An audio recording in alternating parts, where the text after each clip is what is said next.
Este é o segundo episódio do The Nomadic Cast, seu podcast sobre nomadismo digital. E hoje a gente vai falar de uma coisa um pouco mais polêmica, talvez. Que é o seguinte, será que precisa vender curso, ser influencer ou ser programador para ser nômade digital? Eu sou Fernando Kanarski, eu sou nômade digital há quase 10 anos. E embora eu tenha produtos digitais, nem um quarto da minha renda vem disso. Eu trabalho com marketing digital, presto consultoria para clientes. Inclusive, quando eu virei nômade digital, eu já fazia isso. E você, Sofia? Então, eu sou professora de inglês, eu não tenho produtos digitais, mas eu dou aula ao vivo, eu dou aula de forma síncrona, ganho em reais e mesmo assim consigo ser nômade digital. Nesse episódio a gente vai falar um pouco sobre esse assunto, que é um assunto que talvez é o que as pessoas mais perguntam, principalmente quem está começando, que é a profissão para ser nômade digital. Existe uma profissão correta? Existe uma profissão que ganha mais, uma profissão que ganha menos? Eu sou médico, eu posso ser nômade digital? Eu sou professor, eu posso ser nômade digital? Enfim, é uma das dúvidas mais recorrentes das pessoas. E as pessoas têm muito essa dúvida, né? Realmente, tipo, qual é a melhor profissão? Ou existe uma profissão específica? Lembrando, que a gente já falou no primeiro episódio, que nomadismo digital não é profissão.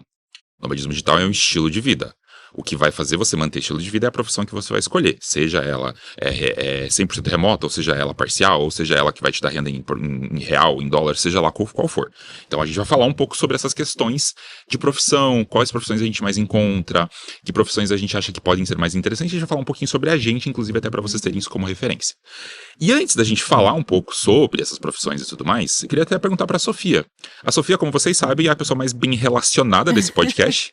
Ela conhece nômades do mundo inteiro, de todos os idiomas, de todos os locais, de todos, enfim. E eu queria te perguntar, antes da gente falar um pouco do nômade brasileiro, Sofia, que a gente tem dados aqui, você viajando e conhecendo um monte de nômade pelo mundo, quais profissões você já viu? Enfim, você viu alguma coisa diferente que os nômades gringos fazem e que talvez os brasileiros não façam tanto assim? Então, sim, já conheci gente com profissões bem diferentes. Eu acho que pessoas que fazem o que eu faço, por exemplo, professores, né? Eu conheci acho que 2 ou 3 só professores até hoje, professores online. Psicólogos, né, que também fazem o que eu faço, né, que eu faço, que tem os próprios clientes, porque eu tenho meus próprios clientes, eu tenho meu próprio negócio, né, eu não trabalho para nenhuma escola, eu não trabalho para nenhuma plataforma, como muitos me perguntam.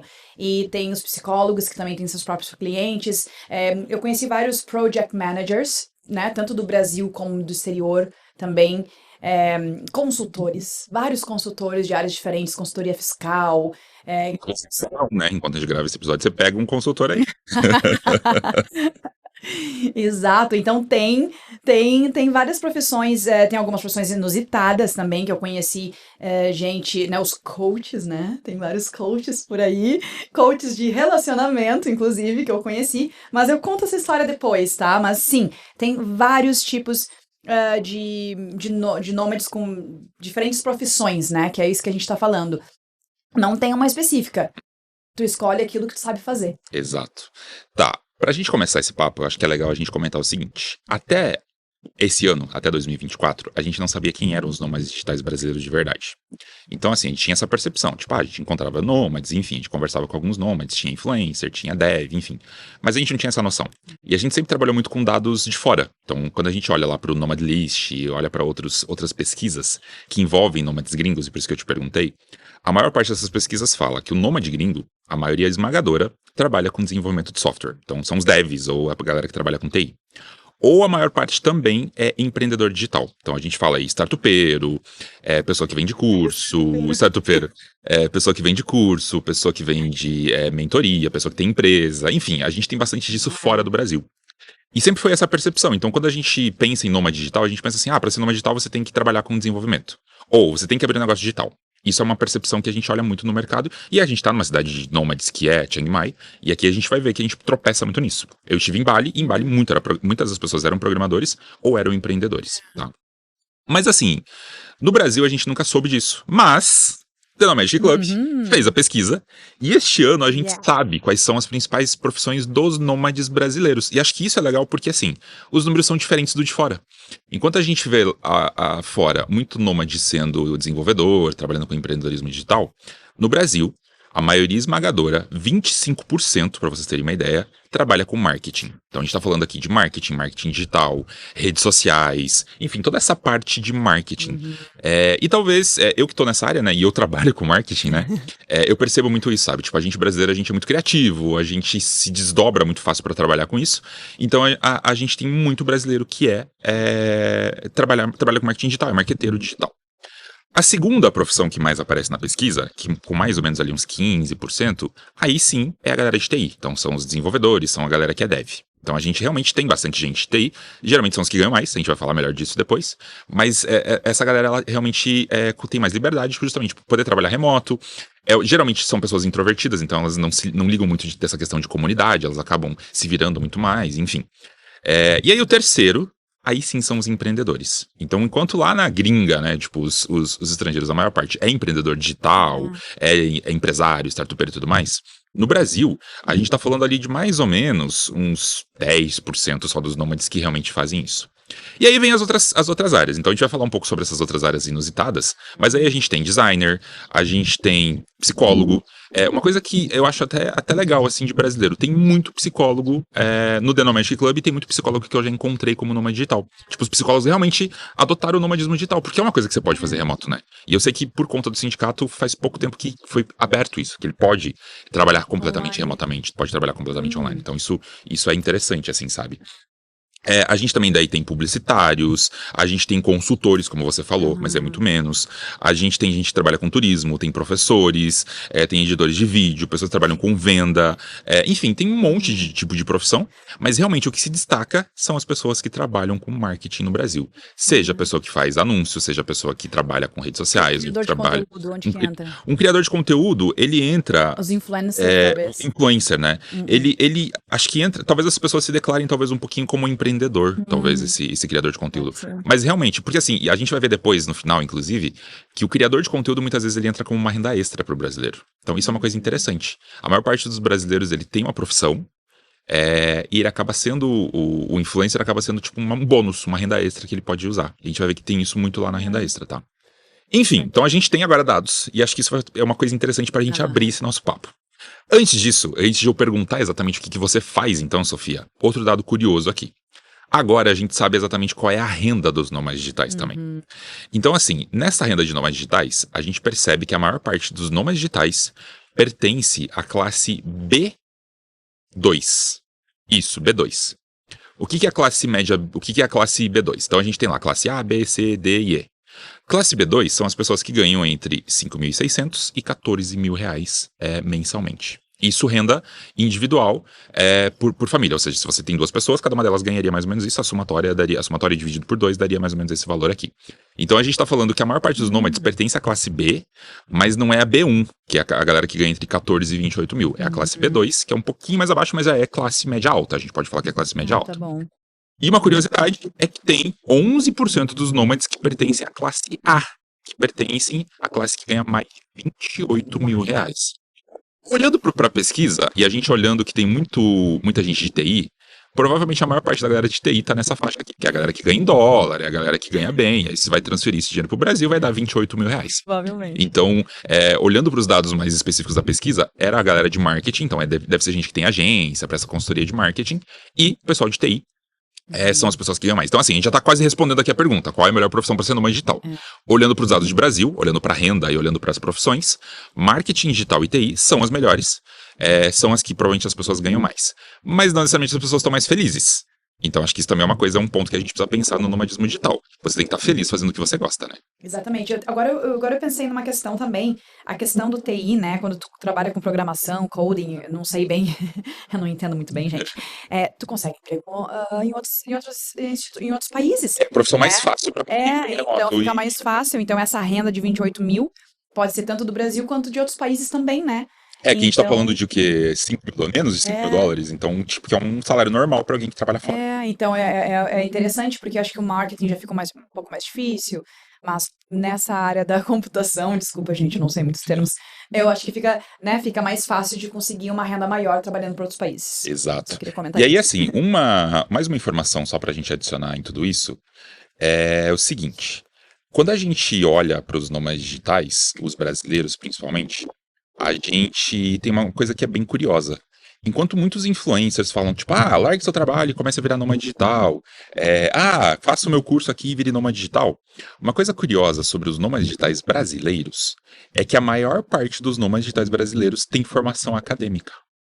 A gente tá falando que praticamente a maior parte dos nômades, sei lá, quase 50% dos nômades, 40 e poucos por cento dos nômades, eles têm formação acadêmica. Ou seja, são pessoas que fizeram faculdade, são pessoas que se formaram, e usaram a sua formação acadêmica para ganhar dinheiro e para continuar sendo nômade digital. É uma coisa diferente do que a gente vê no discurso que as pessoas falam aí, tipo, pra ser nômade você, tipo, é só largar a tua carreira e se reinventar e não sei o quê. Tipo, não. Tem muito nômade brasileiro que usou a sua carreira, a sua formação Verdade. para virar nômade digital. E o mais curioso é que mais ou menos uns 30 ou 40% das pessoas ainda têm formação de pós-graduação. Ou seja, tem muito pós-graduado, pessoas muito bem formadas que resolveram virar nômades digitais. E a gente tá falando só de dev, a gente tá falando de psicólogos, a gente tá falando de pessoas que trabalham com marketing, a gente tem vários tipos, professores, a gente tem vários tipos de profissões que a pessoa se formou, ela foi lá, fez a faculdade, se formou, e aí ela tá usando essa especialização dela pra ser nômade digital. Então isso é uma coisa bem interessante. Quando a gente fala até do TI, né? Tipo, a TI, beleza, então quer dizer que é só aprender a programar que eu vou virar nômade e vou ganhar 28 mil reais. Não é bem assim. Para você se ganhar bem, você precisa fazer uma formação acadêmica, você precisa entender de programação, leva tempo, tem que ter experiência, para daí sim você tá ganhando ali, tipo, teus 28 mil reais, que é o que muita gente declarou aqui, e muito provavelmente são os devs. Mas enfim, então agora a gente tem dados pra gente poder conversar, a gente vai poder falar um pouco sobre profissões, a gente vai poder falar um pouco sobre a gente, sobre carreira, sobre como que a gente mudou, profissões inusitadas, a gente quer terminar falando sobre profissões inusitadas, inclusive, mas para começar todo esse papo, eu queria que você então se apresentasse agora melhor, Sofia, sobre a sua profissão. O que você faz? Se você se encaixa nesses valores ou se você se encaixa nessas profissões ou enfim, nessas formações. Quem é a Sofia e o que a Sofia faz para ser nômade digital? Ótimo, então vamos lá. Quem é a Sofia Alberti?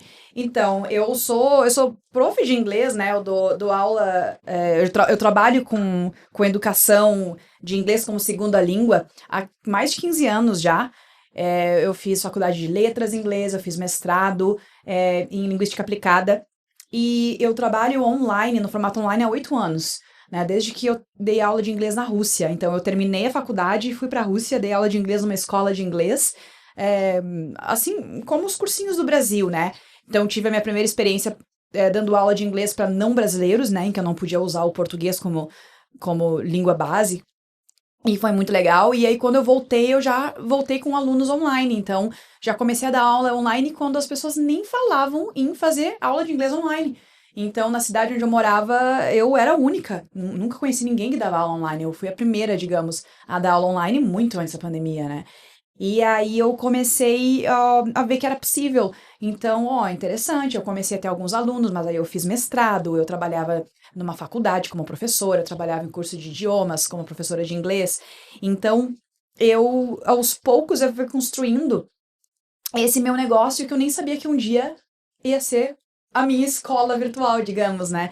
Então, eu consegui ter uma experiência meio que orgânica, né? Eu nunca estudei para dar aula online. Então, foi acontecendo conforme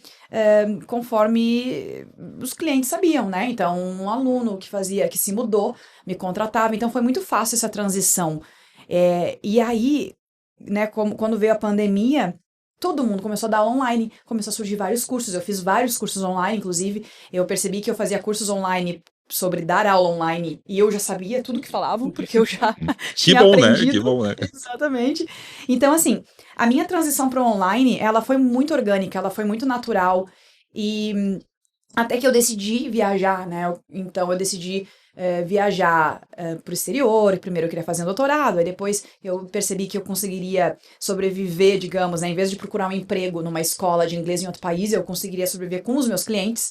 Então eu comecei a criar grupos e foi tudo muito tranquilo nesse sentido, porque fluiu, eu vi que foi possível, né? Então foi difícil a transição, em que eu ainda trabalhava para 2 instituições e ainda fui abrir, né, e comecei a captar clientes. Essa transição foi muito estressante. Então, para quem pensa em transicionar dentro da própria carreira, né, sair de uma instituição CLT, né, e passar a ser empreendedor, não é tão fácil assim como parece, né, como eu fiz parecer para algumas pessoas. Então, para mim, Foi um pouco estressante porque eu trabalhava demais, 60 horas por semana. Eu trabalhava, eu fiz uns cálculos, tinha alguns meses que eu tava trabalhando 50 horas em aula. Em aula, isso é muito cansativo para quem é professor. E então, assim, para mim essa transição foi bem interessante. Mas também não quer dizer que, né, para quem é professor de inglês, essa é a melhor, acho que esse é o melhor formato, começar a captar alunos enquanto tu trabalha para uma instituição. Eu acredito que assim é melhor, né? Porque funcionou para mim. Eu não sei se seria bom tu sair da tua instituição, se demitir e começar a captar clientes, né? É melhor fazer isso enquanto ainda está trabalhando. Então, a minha transição foi essa. Eu não mudei de carreira, né? Porque essa é a minha carreira, então eu apenas transicionei em termos de CLT para empreendedor. Hum. Né? Então, esse é um pouquinho da minha história. E então, 100% online, síncrono, né? Então, eu dou aula individual, dou aula em grupos, eu tenho grupos de até 6 alunos, é muito legal, eu tenho alunos de outros países, não só brasileiros. Então é muito bacana porque além de, né, essa questão de eu viajar, eu consigo ampliar o meu networking, eu consigo conhecer mais gente, as pessoas me conhecem, me contratam para dar aula. Então foi muito interessante, essa é a minha história. E a tua história, Fernando? Bom, assim como você fez transição de carreira, eu também fiz transição de carreira. Ou seja, transição de carreira que a gente diz, né, do físico pro online, né? Isso. Do office pro home office, ou assim como queiram entender.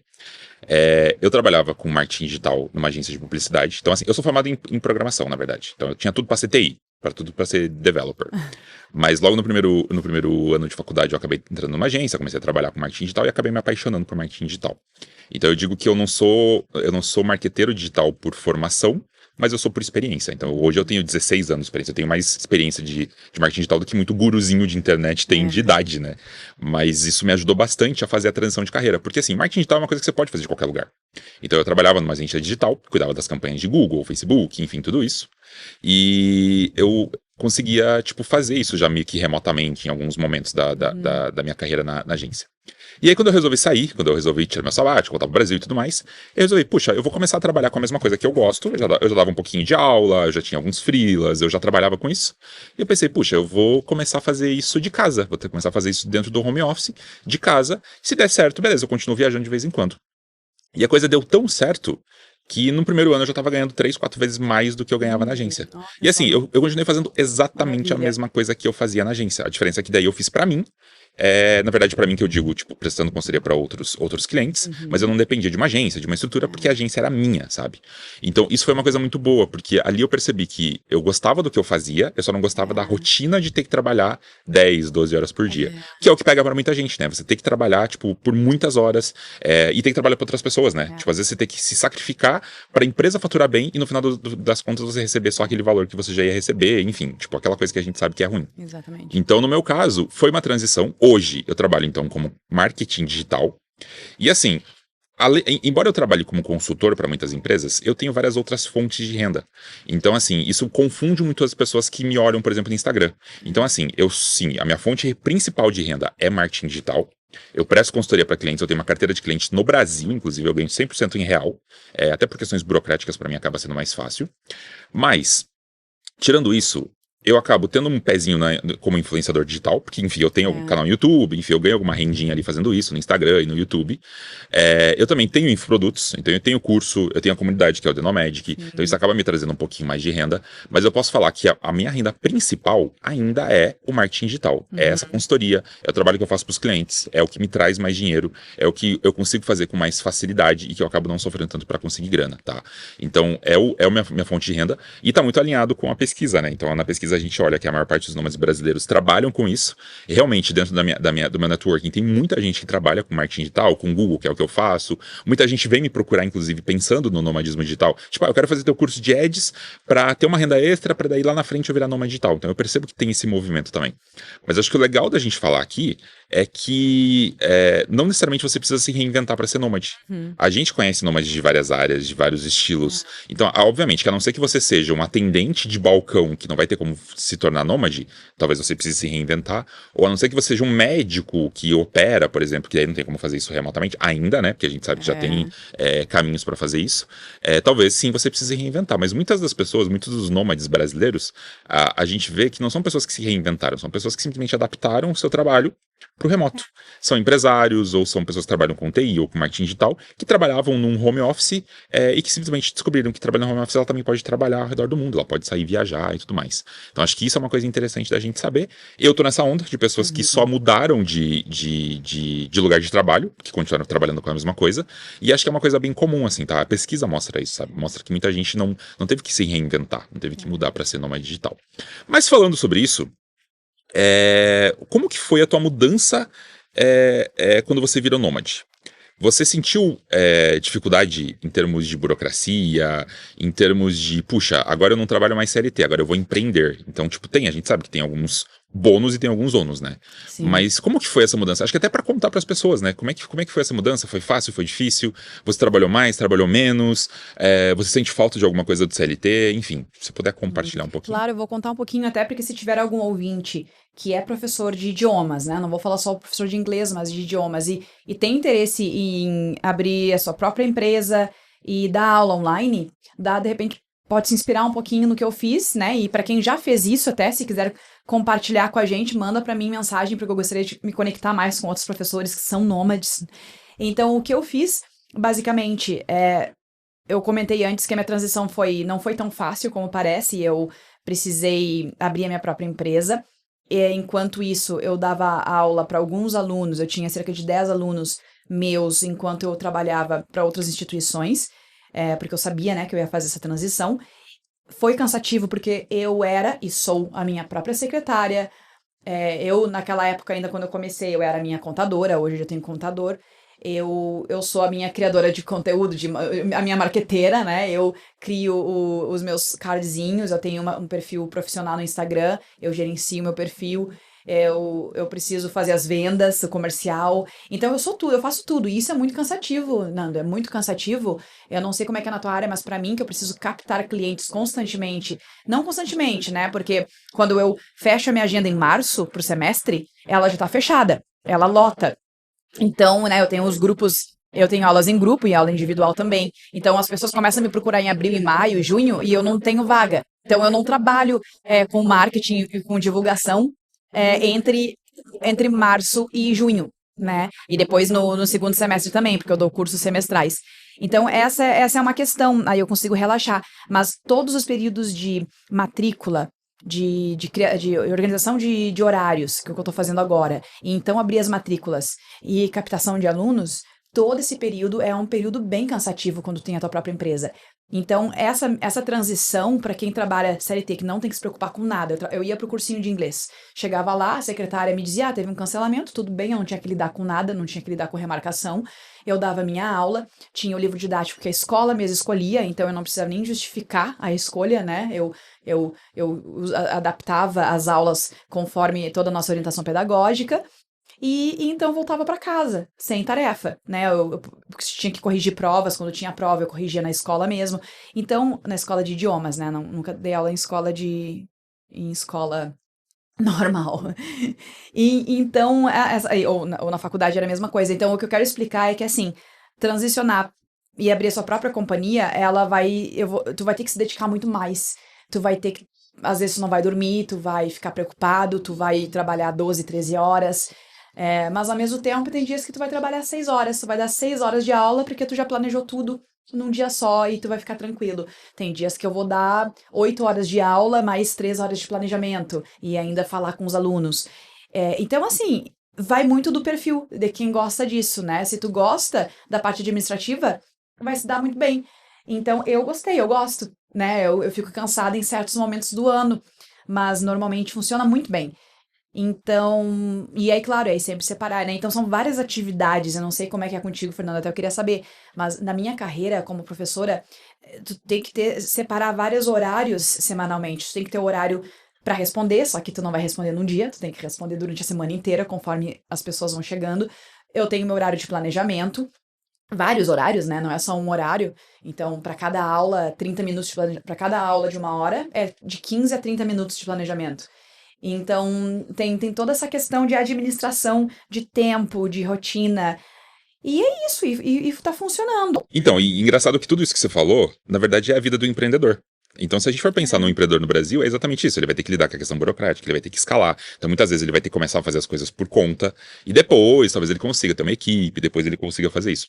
E isso é uma coisa que eu ouvi muito, sabe? Quando eu resolvi virar home office, é, muita gente que eu conversava falava assim, puxa, Fernando, você vai virar home office, vai virar empreendedor, e você vai trabalhar pra caramba, você vai ter que fazer teu serviço de contador, você vai ter que cuidar da tua divulgação, você vai ter que fazer tudo isso.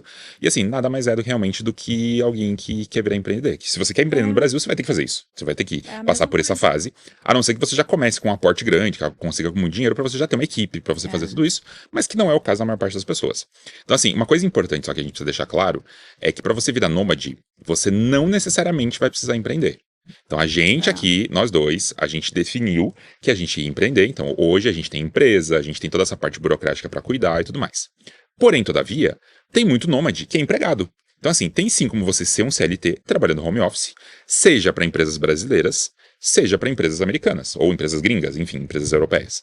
Então assim, se você é um nômade brasileiro, você vai ter toda a parte burocrática lá do Brasil, vai receber em dólar, mas você pode sim ser CLT. Se for pra fora, você vai ter também talvez essa liberdade, você vai poder ganhar em dólar e vai poder ser CLT, né? Não é CLT que fala, né? Mas você vai poder ser empregado normal de uma empresa gringa, vai poder estar ganhando normal sem ter essas burocracias que a gente sofre, né?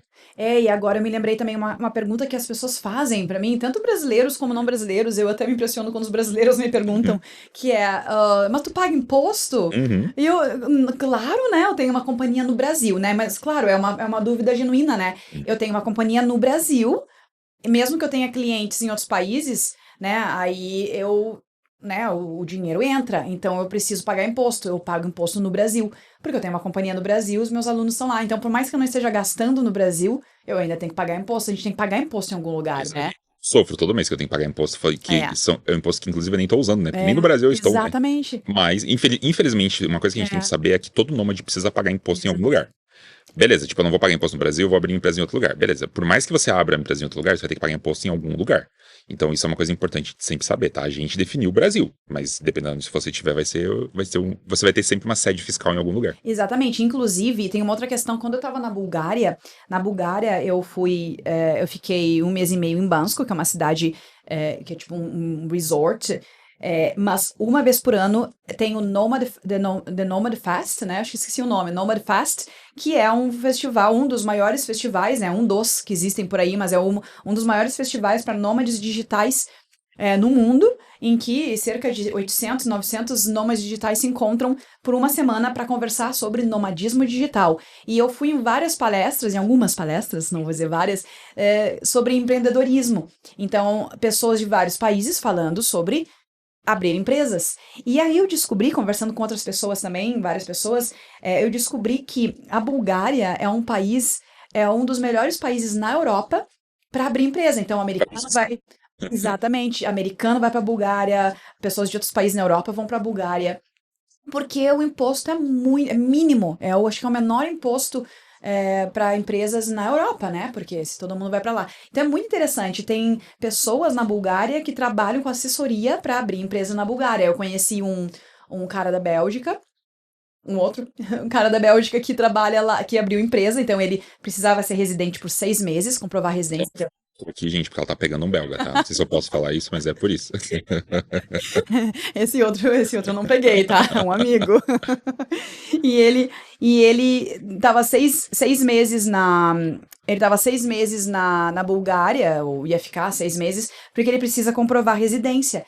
E a Bélgica, o imposto na Bélgica para abrir companhia é gigante, né? Então é muito, muito comum eles irem. Nós, brasileiros, a gente não precisa se preocupar, porque a gente não paga muito imposto comparado com esses outros europeus, na Bélgica, americano também.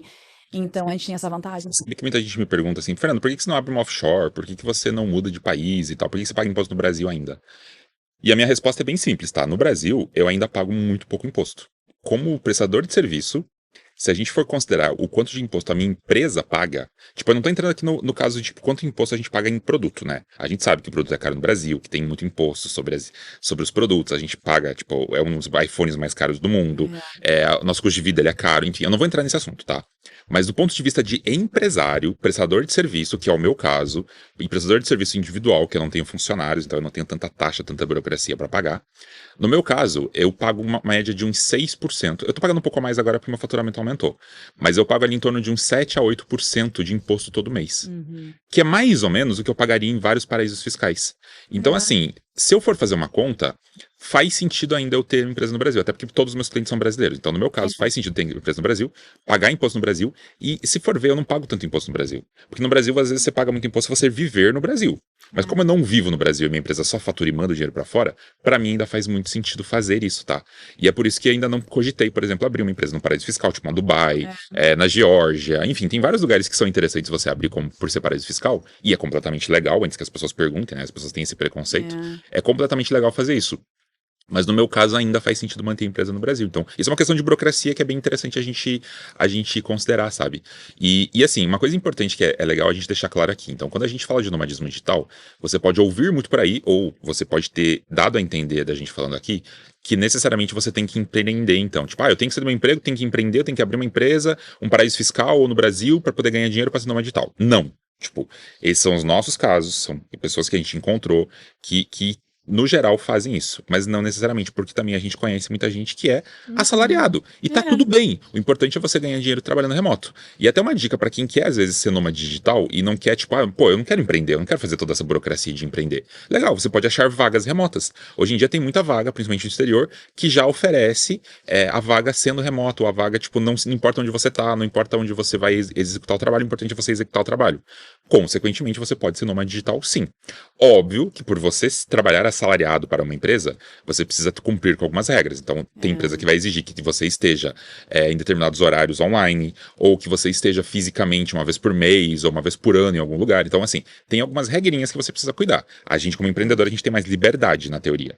Mas algumas pessoas podem ter só essa trava. Só que mesmo assim, imagina se você tem um emprego que você precisa ir uma vez por ano pra, sei lá, pra Alemanha. Beleza, uma vez por ano, só que você vai passar por lá. Você tem o restante da tua vida pra poder trabalhar remoto de onde você quiser, e você executar isso, e teu dinheiro vai estar caindo normalmente lá na tua conta. Então acho que isso é uma coisa importante da gente saber. Não existe um jeito certo, não existe um jeito errado, não necessariamente você precisa empreender pra você ser nômade digital. O importante é você ter realmente um trabalho remoto, né? E tu comentou essa questão sobre a liberdade. Nossa, é muito bom, porque quando eu estou organizando os horários para o novo semestre ou para os cursos de verão, né? Eu sempre ofereço cursos de verão, janeiro e fevereiro, porque no Brasil os brasileiros estão no verão e é aquela loucurada, né? Tira férias em janeiro e em fevereiro trabalha. Alguns tiram férias em fevereiro. Então, assim, não dá para fazer. Os cursos que eu ofereço no verão, eles são bem lights, bem leves. E aulas individuais, claro. Então, e depois nos 2 semestres, né? Eu sigo o calendário acadêmico, escolar, digamos, do Brasil. E eu tenho a minha liberdade de oferecer.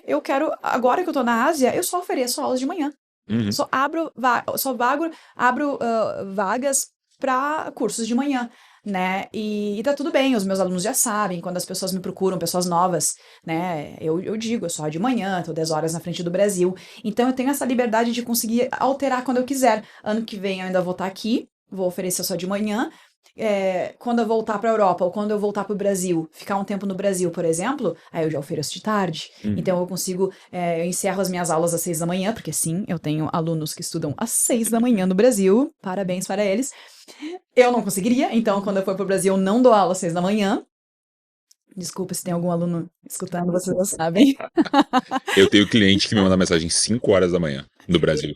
Pra mim é ótimo, porque aqui na Ásia, né? A gente tá na Ásia, pra mim é à tarde, então pra mim é ótimo, mas no Brasil eu já não responderia. E os meus alunos na Europa, eu já avisei, eu dou aula de manhã na Europa, porque aí é antes, né? 4 da manhã no Brasil, 5 da manhã é amanhã na Europa. Então, essa liberdade é muito boa, que a gente consegue ter quando é empreendedor.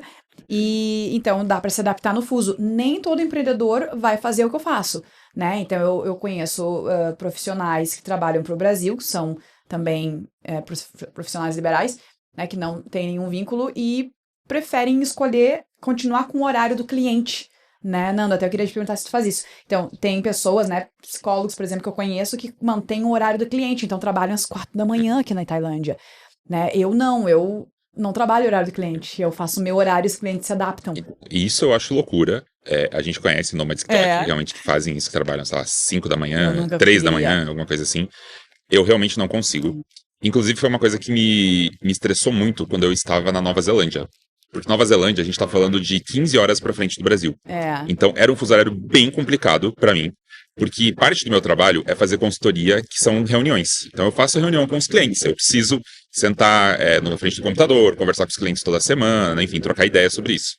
E não tem como eu adiar muito isso e eu preciso estar no horário comercial do Brasil. E, infelizmente, o horário comercial no Brasil, na Nova Zelândia, ele é bem complicado. Então, muitas vezes eu ia dormir 2 da manhã para poder fazer as reuniões da Nossa. tarde lá no Brasil. Não. E eu acordava 6 da manhã, ou às vezes até antes, para conseguir fazer as reuniões também, tipo, no final do dia, enfim, alguma Dormir coisa assim. pouco. Então eu dormia muito pouco. E eu percebi que isso estava me deixando muito estressado. Tipo, eu tava muito, muito estressado. Eu tava muito bravo.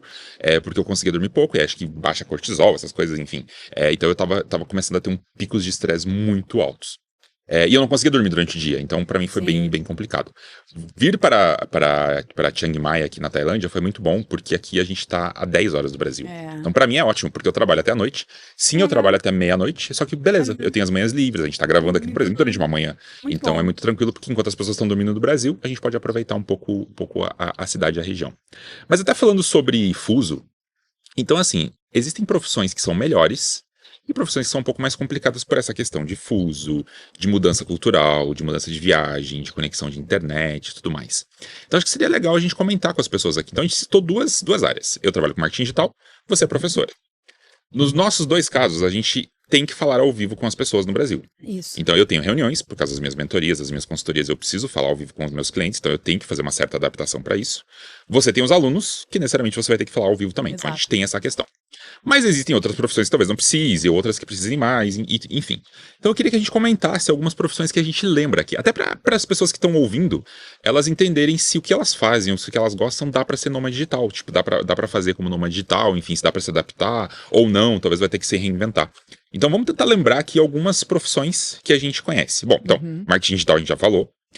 TI, acho que é uma coisa que a gente vê bastante, né? Aqui em Chiang Mai tem muito developer brasileiro, developer gringo, então eles trabalham bastante com isso. Na maior parte dos casos, são pessoas que não precisam necessariamente estar conectadas a 100%, porque geralmente o developer ele vai receber o trabalho dele, a pauta dele, e ele vai ter o dia inteiro para trabalhar. Então acho que muitos developers têm essa facilidade. No máximo, às vezes eles precisam fazer a daily, né? Que é aquela reunião diária que às vezes eles precisam fazer com o coordenador, ou enfim, com a equipe. Então acho que para eles também pode ser um pouco mais adaptado. Aí aqui na Tailândia, a gente tem, por exemplo, psicólogas. A gente, dentro do nosso grupo aqui, tem várias psicólogas e a gente conhece, né? Bastante psicóloga que virou nômade. Para psicóloga também é um pouco complicado, porque geralmente a pessoa quer fazer a sessão de psicologia, ou de terapia, né, na verdade, em horários alternativos, que acho que é mais ou menos o que você passa também, né, Sofia? Tipo, a pessoa às vezes quer fazer 6 da manhã antes pro trabalho, ou quer fazer no horário do almoço, ou quer fazer final da tarde quando a pessoa chega em casa. Então, a gente vê muito psicólogo trabalhando em horários mais alternativos. Então isso pode ser um problema pro fuso, mas na teoria tipo, é uma coisa que você consegue adaptar e tudo mais. Que outras profissões você já encontrou por aí, Sofia, que você lembra, ou enfim, que você conversou, você que é uma pessoa super relacionada aí de nomadismo digital? Então, algumas profissões, né? Agora eu me lembrei de uma que é o farmacêutico. Eu conheci 2 farmacêuticos que trabalham para companhias de remédio, né, na elaboração de. No caso, agora, esse último que eu conheci, eu não sei. Não me lembro exatamente em que ele trabalha como farmacêutico, mas tem uma que trabalha para companhia de remédios, com análise, e é tudo online, é muito interessante. Farmacêutico, no caso, os project managers que eu comentei, mas aí eles têm os horários deles, consultoria, né? Por exemplo, consultoria fiscal, para falar sobre impostos e taxas.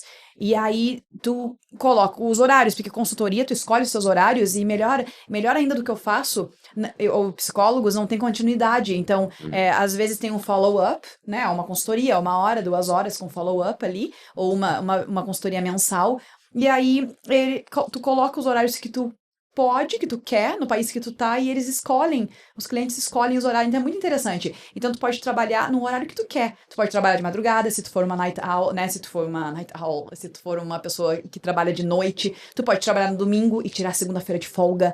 Nossa, as pessoas que fazem isso, eu invejo tanto. Pra ver como o Tanto. local às vezes é até legal, né? Você tá numa cidade mais Exato. turística, enquanto os turistas estão na rua, você tá trabalhando. Aí na Incrível. segunda-feira, quando os turistas forem embora, você consegue aproveitar a cidade vazia, né? Tem essas pessoas, esses consultores, assim, eles podem fazer isso, porque eles trabalham, basicamente, ou escritores também, né? Eu conheci essa americana que trabalha pra Forbes, ela escreve artigos pra Forbes, ela sobre hacks de viagem e sobre viagem, se eu não me engano. Nunca vou dar um Google nela, não dei ainda. E ela escreve a hora que ela quer, Uhum. Onde ela quiser, também tem essa outra questão, né? Ela não precisa necessariamente trabalhar de casa, pode trabalhar de um coworking. Então, tem outras profissões, eu conheci professores, né, que eu tô em busca de professores. Uhum. Professores online, falem comigo, por favor. E, né, que são nômades digitais de preferência. Eu conheci essa professora, ela é argentina, se mudou pra Croácia e começou a dar aula de croata. Né, ela não tem formação, eu acho que ela não tem formação acadêmica, eu não me lembro. E ela dá aula de croata, e foi muito legal. Eu conheci ela na Bulgária, e ela me pedindo várias dicas, ela quer ampliar, ela quer criar grupo, ela trabalha para uma plataforma, né, dessas iTalk que tem, assim. E foi muito legal entrar em contato com ela, porque a gente tem as mesmas. A gente conseguia conversar sobre algumas frustrações, né, que é a questão de captar cliente, sobre criar material, sobre a questão daí de professor, né, que é motivar o aluno a estudar. Então foi bem. E tudo isso viajando na estrada, né, com diferentes. Fuso horário. E tem várias outras profissões, né? Não tem, a gente não estava falando antes sobre os médicos. Médico também pode trabalhar online, mas como, né? Eu conheci essa radiologista que trabalhava fazendo as análises online. E entre outros, né? Sim, Tô existe muito. pensando agora E, outras e profissões. assim, acho que é interessante a gente falar de um mito que existe, principalmente entre os Uhum. brasileiros, de que para você ser nômade digital, você precisa necessariamente ter um infoproduto. A gente começou falando disso no podcast. É. Porque existe muito isso, que é vendido isso como tipo, um produto no Brasil. Tipo, faça meu curso para virar um infoprodutor que você vai virar nômade digital. E não é assim, a gente acabou de ver a pesquisa, a gente acabou de falar sobre nômades que a gente conhece, e eu confesso que o que eu menos conheço são nômades que são infoprodutores. É. Ou, por exemplo, nômades que trabalham com dropshipping, ou que trabalham com venda de material online, enfim, tem tanta coisa assim que a gente vê. Não tem tanto nômade assim, porque as pessoas até trabalham com isso, com o sonho de ser nômade, só que às vezes elas acabam trabalhando pra caramba, que elas acabam até desistindo do sonho de ser nômade. Elas acabam tendo que trabalhar de casa mesmo, e elas começaram às vezes o nomadismo por causa disso, mas no final das contas elas vão acabar nem sendo nômades digitais. Então assim, obviamente tem gente que faz isso. É louvável fazer isso, tipo, dependendo do que você fizer, se fizer completamente legal, não é um problema. Mas assim, uma coisa que as pessoas têm muita percepção no Brasil é isso. Para ser nômade digital, eu preciso ser influencer, ou eu preciso ter um infoproduto, eu preciso ter um curso, ou eu preciso ter um dropshipping, um e-commerce remoto. Que é o que você vai ver muito em Bali, né? Tipo, em Bali tem muito americano que faz isso. Tem muito americano que faz dropshipping para os Estados Unidos e tá lá e tá contando, porque meu sonho foi realizado, porque eu faço dropshipping e tenho mentoria e não sei o que, e é isso, entendeu? Só que a gente, conversando com nômades brasileiros, a gente percebe que não é assim. Tipo, tem muita profissão, tem muito estilo, e as pessoas têm muito essa coisa, tipo, eu preciso me reinventar, eu preciso criar um infoproduto para ser nômade digital, porque aí sim eu vou poder ser nômade digital e vou poder morar em Bali. Tipo, errado, não é assim que funciona. A gente conhece muito nômade, tem várias profissões, a gente acabou de falar. Psicólogo, consultor, marketing digital, Advogado, lembrei professor, agora, advogado. advogado, até médico tá virando nômade digital. Médico. Então, assim, uma coisa que eu sempre bato nessa tecla é que você precisa muitas vezes tentar se adaptar. Você já deve ter uma formação acadêmica, ou você já deve ser bom em alguma coisa. Talvez você só precise adaptar isso pro marketing, pro nomadismo digital. Você não necessariamente precisa se reinventar do zero ou fazer uma coisa. Obviamente, se você tá frustrado com o que você faz, ou se o que você faz é uma coisa muito física, aí sim, talvez você precise pensar nisso. Mas não necessariamente você precisa transformar tua jornada profissional 100% para você fazer isso.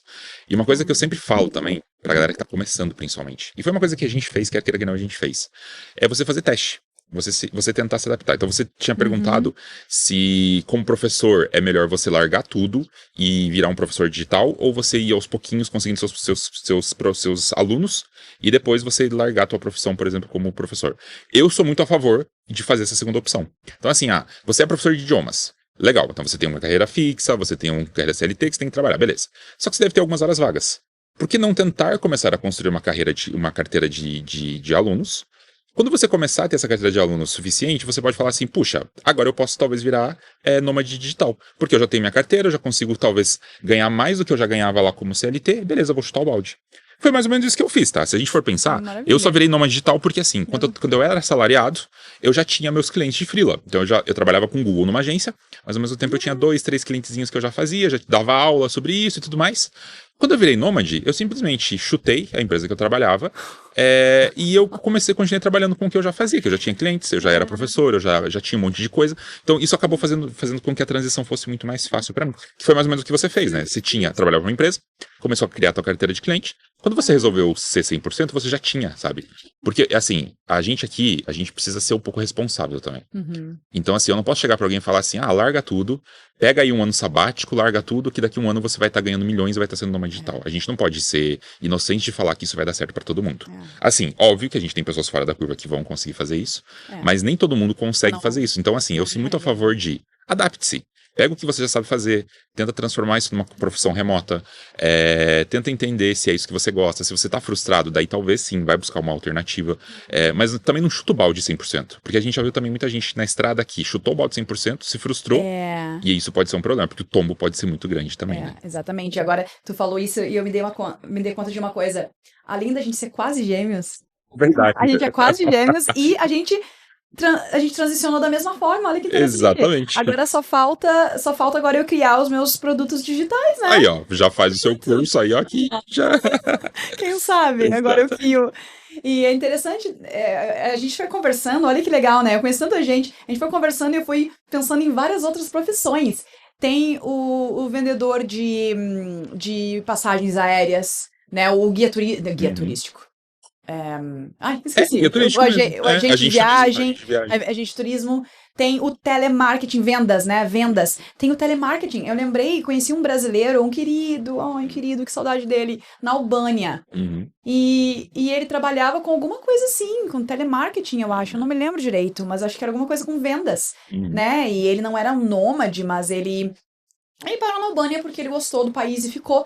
Né? Agora ele tá no Brasil. Então, eu conheci uma americana que também trabalha com vendas nesse sentido. Ela trabalha com VA, Virtual Assistant. Agora, a gente conhece a Kelly, que é brasileira, inclusive. Ela é assistente virtual, ela meio que difundiu isso no Brasil. E é uma profissão que você pode executar remotamente, né? Você vai ser basicamente o ajudante de várias empresas ou de várias pessoas. E você é um assistente virtual que vai estar disponível para ela. Você pode fazer isso de qualquer lugar do mundo, né? Não, tem muitas oportunidades. E essa questão da venda online, inclusive, eu não sei bem como funciona, mas eu acho que para quem não consegue, para quem precisa de um novo trabalho online, né? Quem não pode, quem é engenheiro, né, e precisa trabalhar online, não dá para trabalhar. Se bem que tem engenheiros que também trabalham online. Eu conheci um engenheiro elétrico americano que também trabalhava online e enfim, para quem não pode fazer essa transição e quer trocar de carreira mesmo, eu acho que dá para procurar por oportunidades de venda online. Eu não sei se eles exigem um diploma, né? Mas imagina o seguinte, imagina que você é um engenheiro que já tem lá, sei lá, 10 anos de experiência. E aí você quer trabalhar online. Você não precisa se reinventar. Você pode pegar a tua experiência de engenharia e você pode, às vezes, transformar isso num produto e vender a tua especialidade. Tipo, eu sou especialista em elétrica para prédios de, sei lá, alto fluxo. Sei lá, tô chutando um negócio nada a ver aqui. Mas você pode pegar esse teu expertise e transformar isso num conteúdo, num produto digital. Você pode vender isso como uma consultoria, como um curso, você pode treinar outras pessoas. Então, por isso que eu sou a favor de você não precisar mudar 100% a tua carreira. Muitas vezes você pode adaptar o que você já faz. Porque, pô, imagina, a gente percebeu aqui, ó, uns 80% dos nômades brasileiros têm uma formação acadêmica. Então, imagina que você já foi lá, já estudou por 6 anos, fez uma especialização de mais 2, 3 anos, ou seja, você passou quase uns 10 anos estudando numa faculdade. Pô, você não pode jogar tudo isso fora, sabe? Tipo, você pode transformar isso num conteúdo que você pode passar pra frente, sabe? Então, acho que isso é uma coisa importante das pessoas saberem, sabe? Tipo, não é porque você é um advogado que já tem, sei lá, 10 anos de experiência, estudou mais 10 anos e tá frustrado com a sua carreira que você vai precisar se reinventar 100%. Você pode pegar os pontos fortes dessa tua carreira e transformar isso num conteúdo, ou numa mentoria, numa consultoria, enfim. Tem tanta oportunidade, né? Tem, é só ser criativo, ter um tempo para pensar fora da caixinha, se inspirar em outros nômades. Eu acho que essa nossa conversa hoje, esse bate-papo, foi mais para quem, talvez, quem tá começando ou quem quer virar nômade, né?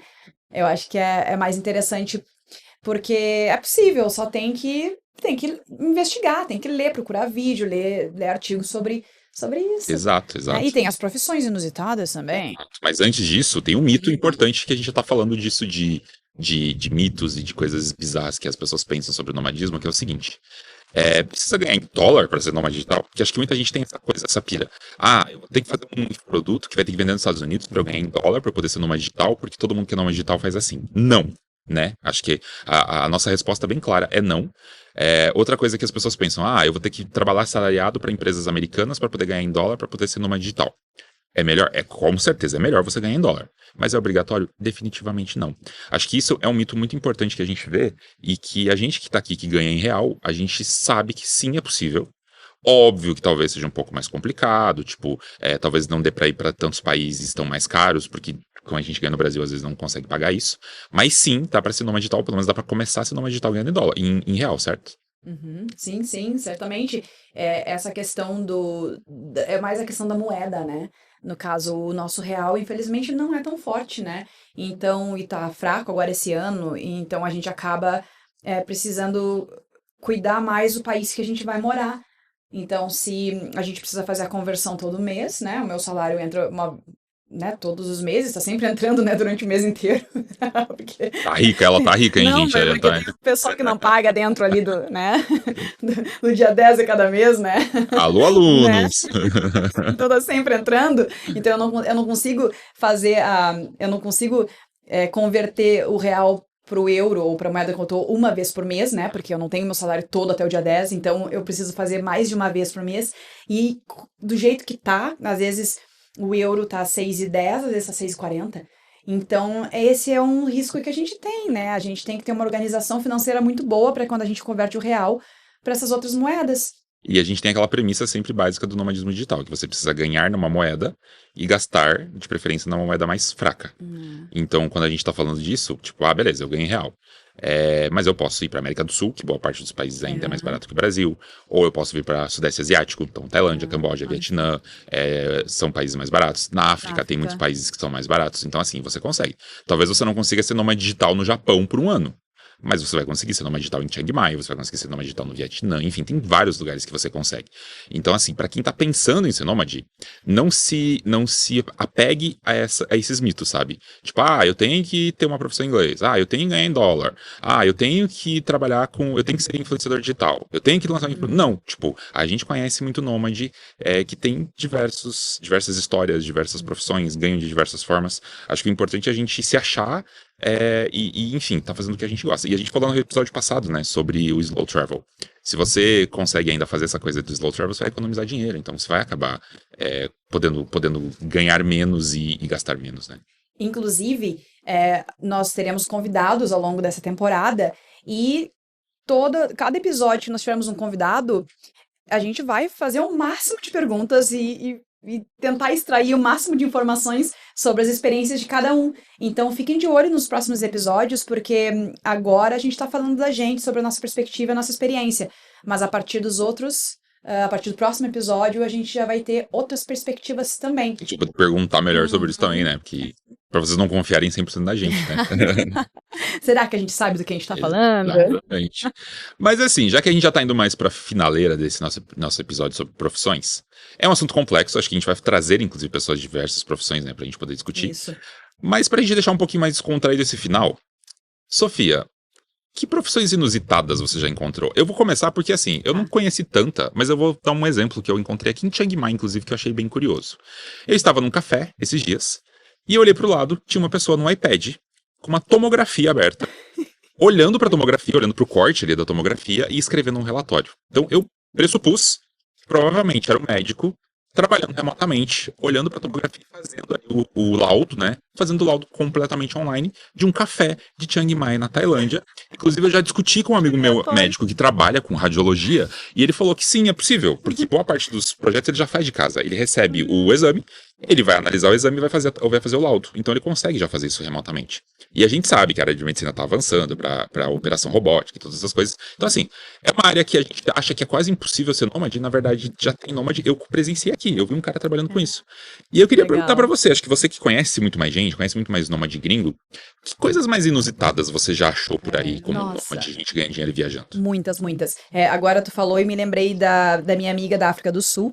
Ela estava viajando ali pela Europa, estava na Bulgária, e ela já veio para a Ásia também, e ela trabalha como professora para um curso de medicina.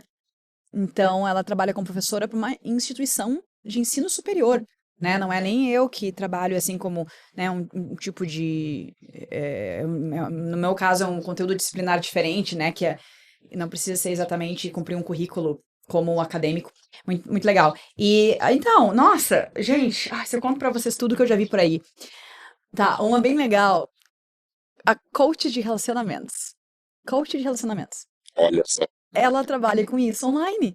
Ela ajuda casais a serem melhores casais, ou solteiros a ficarem felizes em serem solteiros, ou encontrarem um namorado e uma namorada. Então, eu tô generalizando, né, gente? Não é só isso que ela faz. Mas, coach de relacionamentos, eu conheci ela em Bansko, ela promovia vários eventos, como o speed dating, que foi muito, muito divertido, nunca tinha participado de um. E eventos, assim, ela organizava eventos em que as pessoas falavam sobre relacionamentos, né? E para se conhecer, self-development. Então, né, ela não trabalha só online, mas ela também conseguia oferecer serviços nos lugares que ela tá. Então, isso é muito legal, porque além dela trabalhar online, ela ainda oferece o serviço presencial. Por exemplo, eu poderia oferecer, estou em Chiang Mai por 2 meses. Quem quiser fazer a aula presencial comigo, eu estou aqui.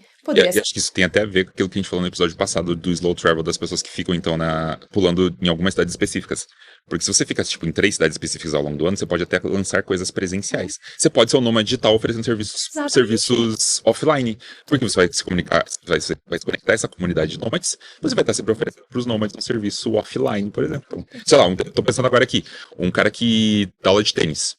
Tipo, ele pode ser professor de tênis nesses lugares. Tipo, ele vai ficar 6 meses em cada cidade, ele vai fechar com a comunidade nômade, ele vai dar as aulas de tênis dele nessas regiões, vai, sei lá, contratar a quadra, enfim, tudo lá.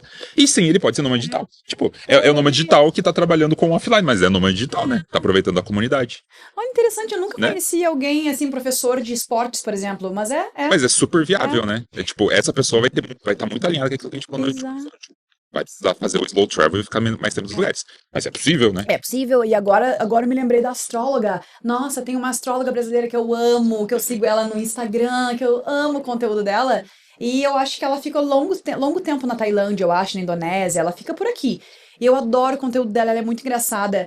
E ela não se coloca como nômade digital, mas acho que ela é astróloga, ela tem atendimento online. Então tem pessoal que trabalha com astrologia também, tarô, né, que faz atendimento online também. E vai fazer offline, né? Porque ela pode fazer o isso. presencial ali, né? Exatamente. Conheci esse cara que trabalha com acroyoga, que Nossa, é eu não tenho yoga. ideia do que é isso. É yoga com acrobacias. Acrobacias? Acrobacias. E ele trabalha com isso, então mas aí que tá, eu não sei, eu não entendi o quão nômade, o quão digital ele é. Eu não consegui conversar muito com ele sobre a profissão dele. Mas ele tá sempre fazendo acrobacia, yoga e tudo mais nos Mas parques. exatamente isso que a gente acabou de falar. Ele pode fazer isso igual com um professor. Ele vai ser um nômade offline, né? Mas é um nômade, entendeu? Ele tá viajando, viajando. Às vezes ele vai oferecer coisas offline, mas ele tá na vibe, entendeu? Tipo, ele tá viajando, tá trabalhando remotamente. E acho que tem tudo. Inclusive, ele é uma pessoa muito interessante. A gente tava um dia tomando café e aí a gente falou sobre isso, sobre o que a gente tinha na mala, na bolsa. E aí eu tinha um leque. Eu carrego nos lugares que tá muito quente um lequezinho, né? E eu mostrei, eu tenho o meu leque. E eu tenho um bastão que eu mesmo fiz com um cristal na ponta e tirou aquele bastão da mochila. Nossa, pra nossa pergunta de convidados, ele ia ter a melhor resposta, então, né? Que é um negócio extremamente inusitado. Juntos, meu Deus, isso é muito inusitado. Enfim, e tem o crítico culinário também, um meu amigo americano que vai para os rolês, ele vai para restaurante e vai para vinícolas, e ele é pago, né? No caso, ele é pago para consumir comidas em lugares maravilhosos e escrever sobre isso para blogs de culinária, sites, revistas, né? Jornais, aí depende. Então, é muito interessante, porque além dele trabalhar online no horário que ele quiser, ele também tem a comunidade dele bem legal, inclusive, ele tem uma comunidade que ele abriu online, ele tá divulgando no Instagram, mas ele também tem a plataforma dele, que é para gays nômades. Muito legal, muito legal. Eu nunca tinha visto, não conheço nenhuma outra plataforma ou até uma conta no Instagram direcionado para essa comunidade. E o trabalho que ele faz é incrível, incrível. Mas a renda dele, né, a renda principal dele é o blog dele. Então, olha só quanta coisa dá pra fazer, né? Então, assim, eu nem tinha pensado nisso, mas agora que a gente falou desse negócio do offline do professor, do acroyoga, e realmente, né, você faz alguma coisa que só consegue fazer offline, tipo professor de tênis, sei lá. Sim, você pode ser nômade. Obviamente, você vai ter que ficar mais tempo nos lugares, vai ter que criar sua carteira de clientes nômades, provavelmente, mas sim, é possível, né? Tipo, é doido isso, né? E realmente, acho que o que as pessoas que querem virar nômade precisam pensar, e quem tá ouvindo aqui a gente que não é nômade ainda e tá pensando em virar nômade, é que é isso, sabe? Tipo, você não precisa necessariamente se prender a regras. Não precisa necessariamente empreender digital, você não precisa necessariamente ter um curso, ou sei lá, sabe? Acho que tem várias formas. O importante é poder viajar e poder realizar teu sonho de trabalhar remotamente e ir pra qualquer lugar. Agora, como que vai ser? Quanto que você vai ganhar? O jeito que você vai fazer? Aí é uma questão de se adaptar. Lembrando, inclusive, que tem muito nômade que é nômade no Brasil, que daí é muito mais fácil, né? Também. Então você pode, tipo, a gente tá aqui gravando em Chiang Mai, mas eu conheço muitos nômades, e a pesquisa do nômade, inclusive, que a gente fez, mostrou que a maior parte dos nômades brasileiros estão no Brasil. Então não necessariamente você precisa ser nômade fora do Brasil, até porque tem muito nômade rolando pelo Brasil. O Brasil é gigante. O Brasil tem tanta diversidade, tanta comida, tanta coisa legal, tantas pessoas legais, que você pode passar anos sendo nômade do Brasil, você não vai conseguir conhecer o Brasil inteiro. É verdade. É incrível, né? Exato. E aí, pra gente já ir finalizando aqui, uma coisa só que é legal da gente comentar, mas acho que isso até rende episódio extra, tá? Mas é sobre renda extra. Porque assim, beleza, a gente falou de profissões nômades. Você pode, então, pegar a tua profissão principal, isso é uma coisa que eu bato muito quando eu explico para nômades lá no The Nomad, que a gente fala bastante disso, que você precisa, sim, ter uma fonte de renda principal. Então, beleza, vai ser o marketing digital, ou vai ser professor, ou vai ser alguma coisa assim.